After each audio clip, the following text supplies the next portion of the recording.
মাননীয় মন্ত্রী, আপনি ভিতরে থাকা অবস্থায় বাইরে থেকে আমরা গুলির শব্দ শুনেছি। ওইখানে কোনো গুলির শব্দ আমার কাছাকাছি আমি শুনিনি।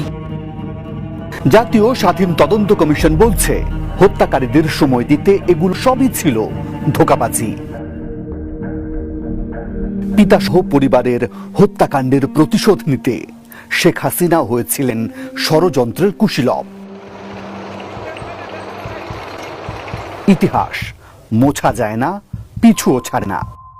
ফলে 16 বছর পর বেরিয়ে আসছে পিলখানা হত্যাকাণ্ডের অজানা কিছু অধ্যায়। বিডিআরকে সাধারণ ক্ষমা করে দিয়েছেন।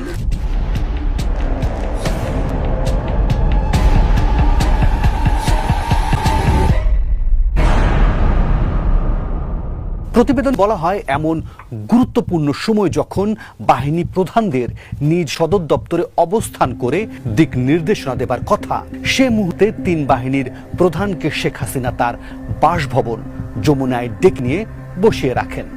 প্রতিবেদনের 141 নম্বর পৃষ্ঠায় সামরিক ও আইন শৃঙ্খলা বাহিনীর নিষ্ক্রিয়তা অংশে বলা হয়, সেনাপ্রধান মইনিউ সহ সেনা সদর সকাল আনুমানিক 9:30টার মধ্যেই পিলখানা আক্রান্ত হবার খবর নিশ্চিত হন।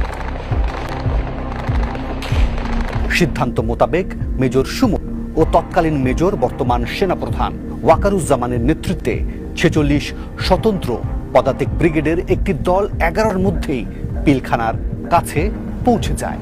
অপারেশনের নাম দেয়া হয় operation restore order.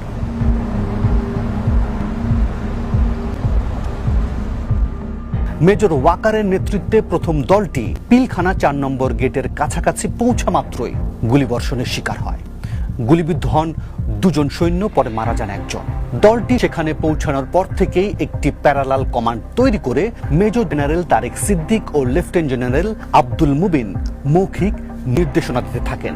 General Waker কমিশনকে বলেন, তিনি তার কমান্ড চ্যানেলে কাউকে না পেয়ে মেজর জেনারেল তারেক সিদ্দিককে ফোন করলে তাকে পিলখানায় ঢুকতে নিষেধ করা হয়।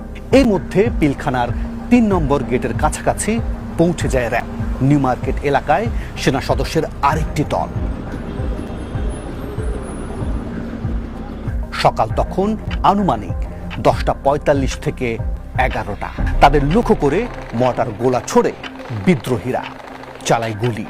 কুণ্ডলি পাকিয়ে ধোঁয়া উঠতে দেখা যায় পিলখানায়।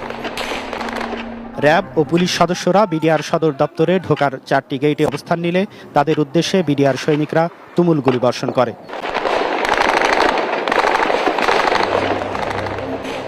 দুপুর 2:30টার দিকে লালবাগ স্লুইস গেটে মেলে 2 সেনা অফিসারের মৃতদেহ।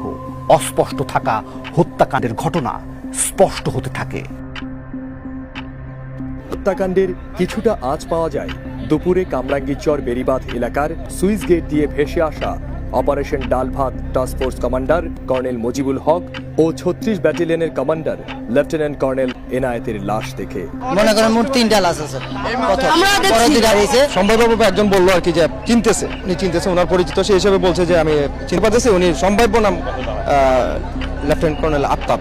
প্রতিবেদনের 150 পৃষ্ঠায় দাবি করা হয় এমন বাস্তবতায় যখন আক্রান্ত অফিসার উদ্ধারে সেনাবাহিনীকে নিয়োজিত করার কথা সবচেয়ে জরুরি ছিল, তখন রাজনৈতিক সমাধানের কথা বলে অভিযানের সময় নষ্ট করেন শেখ হাসিনা।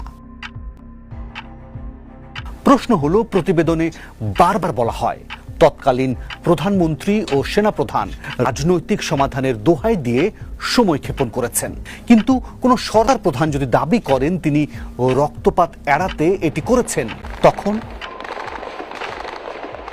যদিও সে সময় অর্থাৎ 2009 সালেও এমন কথাই ঘুরে ফিরে গণমাধ্যমে এসেছিল। কমিশন বলছে এই ষড়যন্ত্র সফলের নেপথ্যে গণমাধ্যমের কিছু মানুষের দায় অস্বীকার করার উপায় নেই। 167 পৃষ্ঠায় কমিশন মুন্নি সাহার সাংবাদিকতাকে উদ্দেশ্য প্রণোদিত ও ষড়যন্ত্রের অংশ হিসেবেই অভিযুক্ত করেছে। একই সাথে রাজনৈতিক সমাধানের পদক্ষেপ নিয়ে জয় মামুন, মঞ্জুরুল আহসান বুলবুল, প্রথম আলো কিংবা ডেইলি স্টারের সম্পাদকীয় আর নিবন্ধের নেতিবাচক সমালোচনা করা হয়। আসিফ নজরুলের কলাম, বিডিআর বিদ্রোহ, কিছু জ্বলন্ত প্রশ্ন আর ভারতীয় গণমাধ্যমের রেফারেন্স সংবলিত ডেইলি স্টারের জঙ্গি সংশ্লিষ্টতার প্রতিবেদনের উদাহরণ তুলে দাবি করা হয় এগুলো সবই হত্যাকাণ্ডের প্রকৃত ঘটনাকে ধামাচাপা দিতে সমর্থন জুগিয়েছে।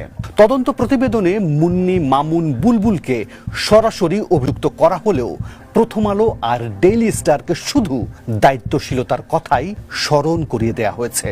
একই সাথে সাক্ষ্য প্রমাণ ও আলামতের যেসব তথ্য কমিশন হাজির করছে তাতে দেখা যায় রাজনৈতিক সমঝোতার মধ্য দিয়ে রক্তপাত এড়ানোর যে যুক্তি সামনে আনা হয়েছিল সেই রক্তপাত বিদ্রোহ শুরুর প্রথম 2 ঘন্টার মধ্যেই শুরু হয়ে যায়। প্রতিবেদন বলছে দুপুর 2টার দিকে একটি গণমাধ্যমে প্রথম ডিজি শাকিলকে হত্যার খবর প্রচার করা হয়। হাজারীবাগ পিলখানা গেট সংলগ্ন এলাকায় দেখা যায় স্থানীয় আওয়ামী লীগের সন্দেহজনক মিছিল। লেফটেন্যান্ট কর্নেল শামসের বক্তব্য অনুযায়ী হাজারীবাগ এলাকা দিয়ে একটি মিছিল সদর দপ্তরে ঢুকেছিল অস্ত্রসহ একটি পিকআপ ভ্যানও। তার মতে অনেক হত্যাকারী মিছিলের সাথে বেরিয়ে যেতে পারে। ধীরে ধীরে ব্যাপক হত্যাযজ্ঞের আভাস মিলছিল, কিন্তু এসব সংবাদ জানার পরেও বিকেল 4টায় হত্যাকারী প্রতিনিধি দলের সাথে বৈঠকে বসেন শেখ হাসিনা। রিপোর্টের 47 ও 48 নম্বর পৃষ্ঠায় প্রতিনিধিদের যে তালিকা পাওয়া যায় সেখানে র্যাব 14 জন আর বিজিবি 11 জনের নাম উল্লেখ করে। প্রতিবেদনে বলা হয় এই দলটি যমুনায় প্রবেশের সময় কেউ তাদের তল্লাশি করেনি, নামও লিপিবদ্ধ হয়নি। এরপর হল রুমের এক নাটকীয় বর্ণনা পাওয়া যায়। তথ্য বলছে রুমে আগে থেকেই 3 বাহিনীর প্রধান ও তারেক সিদ্দিক, মির্জা আজম, জাহাঙ্গীর কবির নানক, এইচটি ইমাম, সাহারা খাতুন সহ অনেকেই উপস্থিত ছিলেন।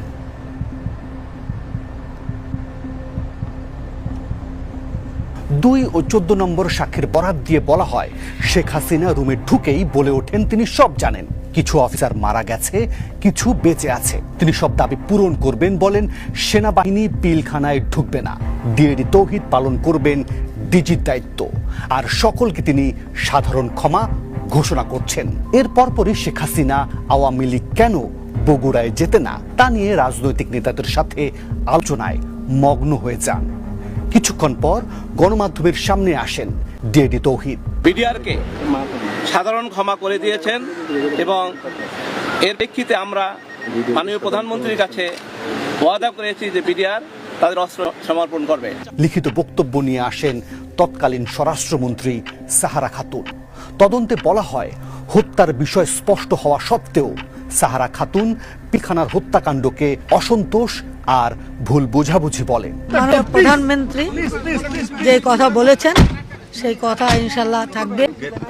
তোমরা আমার সন্তানের মতো, আমি বলছি তোমরা আমার সন্তানের মতো, আমার ছেলের মতো, তোমরা আমাকে বিশ্বাস করতে পারো। আমি তোমাদেরই মিনিস্টার। তারা আমাকে কথা দিয়েছে যে আমরা সমস্ত অস্ত্রই আমরা জমা দিব, তবে আপনাকে কথা দিতে হবে যাতে কোনো আর্মি আমাদের ভিতরে না আসে। তো আমি তাদের কথা দিয়ে আসছি যে তোমরা নিশ্চিত থাকো, তোমাদের এখানে ভিতরে আর কোনো আর্মি ঢুকবে না। মাননীয় মন্ত্রী, আপনি ভিতরে থাকা অবস্থায় বাইরে থেকে আমরা শব্দ শুনেছি। না, ওইখানে কোনো গুলির শব্দ আমার কাছাকাছি আমি শুনিনি। চ্যানেল 1-এর সেই ভিডিও ফুটেজ প্রতিবেদনে সংযুক্ত করে জাতীয় স্বাধীন তদন্ত কমিশন। কমিশনের দাবি সংবিধানের 49 অনুচ্ছেদ অনুযায়ী আদালতের দণ্ডিত ব্যক্তিকে ক্ষমা করতে পারেন রাষ্ট্রপতি। আর পিলখানার ঘটনা কোনো সাধারণ ক্ষমার বিষয় নয়। শেখ হাসিনার সাধারণ ক্ষমার বিষয়টি ছিল মূলত অবৈধ, প্রতারণামূলক ও রাজনৈতিক উদ্দেশ্য প্রণোদিত। হত্যাকারীদের অযৌক্তিক দাবি মেনে তিনি সেনাবাহিনীকে পিছু হটার নির্দেশ দেন, আর এসব করেই তিনি হত্যাকারীদের পালিয়ে যেতে সাহায্য করেছেন। এটি নিছক কোনো দুর্ঘটনা নয়, এটি দীর্ঘদিনের সুপরিকল্পিত হত্যাকাণ্ড।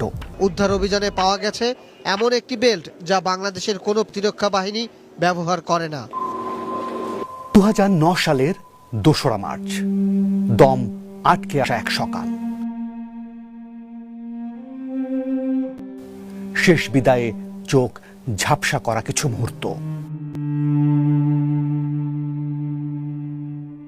57 সেনা কর্মকর্তা সহ 74টি তাজা প্রাণ।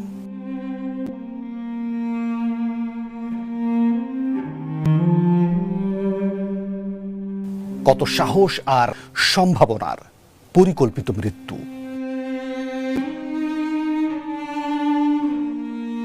ষড়যন্ত্র থেকে বাস্তবায়ন। কমিশন মনে করেন তৎকালীন সরকার প্রধান হিসেবে শেখ হাসিনাকে এর দায় নিতে হবে। ইতিহাস কাউকে ক্ষমা করে না, শেখ হাসিনাকেও করেনি।